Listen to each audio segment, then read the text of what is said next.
तो एवरीवन, हम लोग एकेटीयू एग्जाम में पूछे गए क्वेश्चंस को सॉल्व कर रहे हैं। 2023-24 में पूछा गया ये क्वेश्चन है जिसमें कहा जा रहा है कि कुछ कैरेक्टर्स गिवन है और उनकी प्रोबेबिलिटी ऑफ ऑकरेंस गिवन है टेक्स्ट में। हमें इससे एक हफमैन ट्री बनाना है और हफमैन कोडिंग करना है। साथ ही साथ हमें ये भी बताना है कि जो कोड्स फाइंड की गए उनकी एवरेज लेंथ कितनी है। फाइन। सो इसके लिए हम सबसे पहले क्या करते हैं कि जो भी फ्रीक्वेंसीज गिवन है, सॉरी, जो भी प्रोबेबिलिटीज गिवन है उसके अकॉर्डिंग कैरेक्टर्स को ascending sequence of their probability के हिसाब से अरेंज कर लेते हैं। तो आप देखिए, इसमें जो सबसे छोटा है वो 0.07 है, इसको हमने ए माना है। और नेक्स्ट है हमारे पास 0.09, जिसको हमने बी माना है। देन हमारे पास है 0.12, जिसको हमने सी माना है। एंड देन हमारे पास है 0.22, जिसको हमने डी माना है। देन है 0.23, जिसको हमने ई माना है। और देन हमारे पास 0.27 है, जिसको हमने एफ माना है। तो इसको हम प्रायोरिटी क्यू में इंसर्ट कर देते हैं। मान लेते हैं कि ये सारे नोड्स हैं जिसको हमने प्रायोरिटी क्यू में इंसर्ट कर दिया है। ओके, सो ये सारे नोड्स हैं जिसको हमने प्रायोरिटी क्यू में इंसर्ट कर दिया है। अब हम प्रायोरिटी क्यू में, चूंकि यहाँ पे 6 कैरेक्टर्स हैं, तो टोटल 5 स्टेप परफॉर्म करेंगे। तो हम स्टेप 1 परफॉर्म करने जा रहे हैं। और स्टेप 1 में हम क्या करेंगे कि 2 कैरेक्टर्स को उसमें से डिलीट कर देंगे, या 2 फ्रीक्वेंसीज को इसमें से, 2 नोट्स को इसमें से डिलीट कर देंगे। 2 नोट्स को डिलीट करने के बाद नया नोट बनाएंगे। 0.07 प्लस पॉइंट, यहाँ पे रफ में हम कर रहे हैं 0.07 और प्लस 0.09, दिस इज 0.16। 0.16 के साथ नया नोट बनाते हैं। और इस नए नोट्स के लेफ्ट में, क्लैरिटी से लिख लेते हैं इसको, एक बड़ा नोड हमने लिखा 0.16 वाला नोड, इसके लेफ्ट में ए विथ 0.07 लगाया, और इसके राइट में बी विथ 0.09 लगाया। ओके, और इस 0.16 को प्रायोरिटी क्यू में इंसर्ट कर दिया। तो प्रायोरिटी क्यू में इसकी पोजीशन कहाँ होगी? 0.12 सी के बाद और 0.22 डी के पहले, ये इसकी पोजीशन है।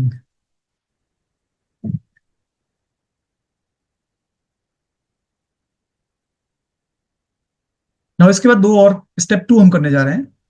और स्टेप 2 में इन दो को हम डिलीट कर देंगे, जो दो सबसे छोटे हैं। दोनों को ऐड करेंगे तो क्या होगा? 0.16 में हम 0.12 ऐड कर रहे हैं, so this will come out to 0.28। तो जो 0.28 है वो सबसे बड़ा है, तो वो सबसे लास्ट में आ जाएगा। इसका मीनिंग क्या है कि प्रायोरिटी क्यू में एक नोड हमने बनाया जो कि 0.28 वाला नोड है, इसके लेफ्ट में लगाया सी विथ 0.12 एन 0.16 वाला, जिसमें है ए विथ 0.07 लेफ्ट में और बी विथ 0.09 इसके राइट में। ओके, और इसके पहले कौन कौन से नोट्स होंगे? एक होगा डी विथ 0.22, मैं थोड़ा सा ऊपर नीचे वाला चेंज कर रहा हूँ। 0.22 ऊपर लिखा था, डी नीचे लिखा था, मैंने उसको उल्टा कर दिया, डी ऊपर और 0.22 नीचे।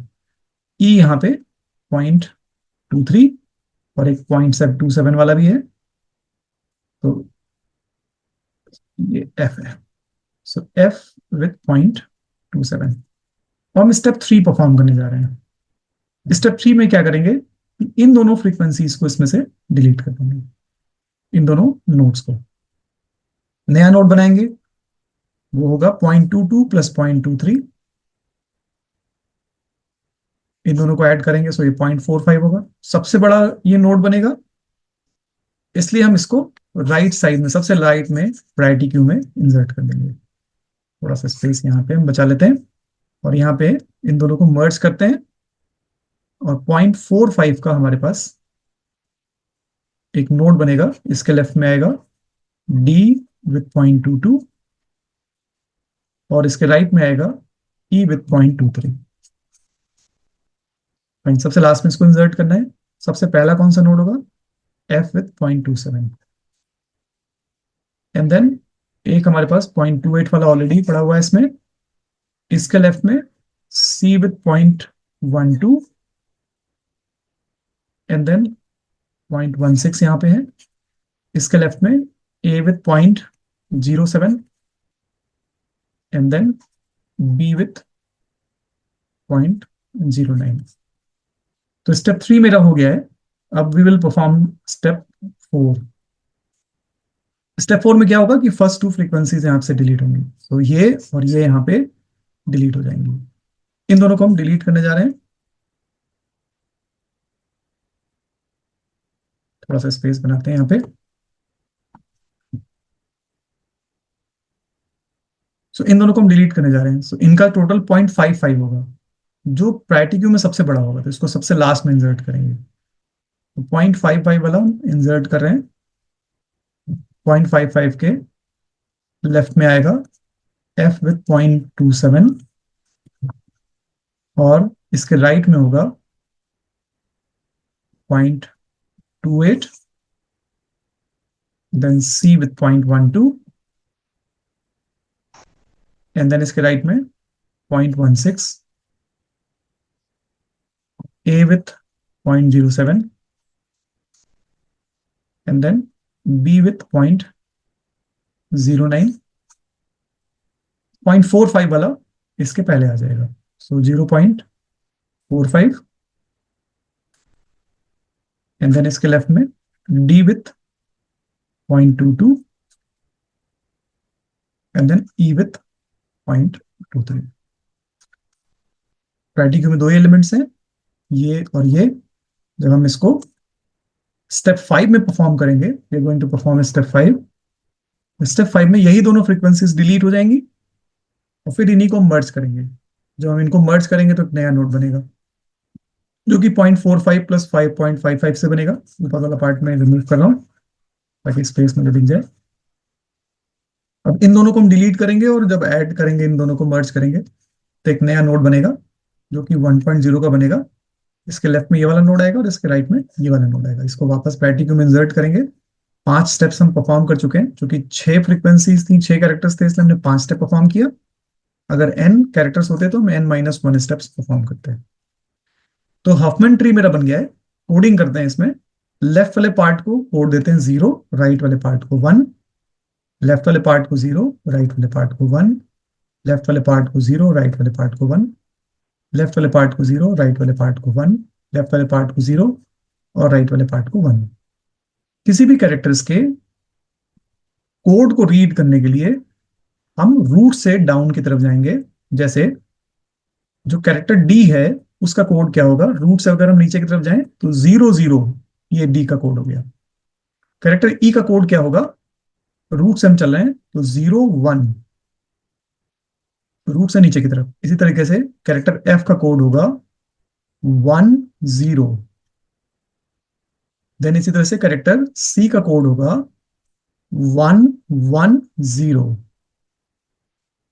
कैरेक्टर ए का कोड होगा 1 1 1 0, 1 1 1 0 और कैरेक्टर बी का कोड होगा 1 1 1 1। तो ये कोड होगा। फाइन। नाउ कोड तो हमने फाइंड आउट कर लिया। अब कोड की लेंथ देखे तो डी कोड की लेंथ 2 है, ई की लेंथ 2 है, एफ की लेंथ 2 है, सी की लेंथ 3 है, ए की कोड की लेंथ 4 है और डी बी के कोड की लेंथ 4 है। हमसे पूछा जा रहा है कि एवरेज कोड लेंथ कितनी है। तो प्रोबेबिलिटी से अगर हम कोड की लेंथ को मल्टीप्लाई कर दें तो एवरेज कोड लेंथ आ जाएगा। तो यहां पे हर एक कैरेक्टर की प्रोबेबिलिटी से इसको मल्टीप्लाई कर देते हैं। तो ए की प्रोबेबिलिटी है 0.07, मल्टीप्लाई कर दीजिए इसको। बी की प्रोबेबिलिटी है 0.09, मल्टीप्लाई कर दीजिए इसको। सी की प्रोबेबिलिटी है 0.12, मल्टीप्लाई कर दीजिए इसको। डी की जो प्रोबेबिलिटी है दैट इज इक्वल्स टू 0.22, उससे मल्टीप्लाई कर दीजिए। ई की जो प्रोबेबिलिटी है वो 0.23 है, उससे मल्टीप्लाई कर दीजिए। एफ की जो प्रोबेबिलिटी है वो 0.27 है, उससे इसको मल्टीप्लाई कर दीजिए। टोटल करते हैं। This is 0.44, this is 0.46, this is 0.54, this is 0.36, This is 0.28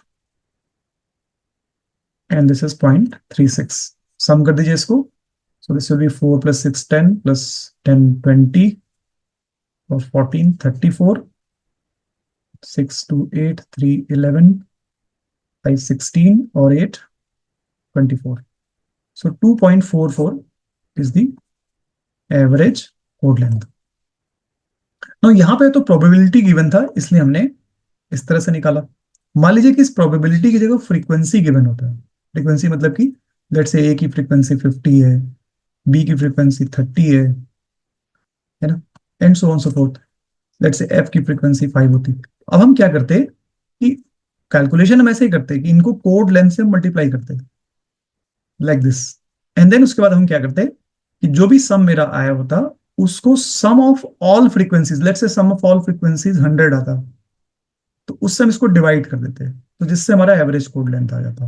one second मैं रिपीट कर रहा हूं कि फ्रीक्वेंसी से ही मल्टीप्लाई करके, फ्रीक्वेंसी की कोड लेंथ से मल्टीप्लाई करके टोटल कोड की लेंथ निकाल लेते, then divided by the total number of frequency, या टोटल फ्रीक्वेंसी कितनी है कैरेक्टर्स की. अगर टोटल फ्रीक्वेंसी 100 है तो हम इस पूरे क्वांटिटी को 100 से डिवाइड कर देते हैं. Thanks for watching this video. We will take more examples which have been asked in the AKTU examination.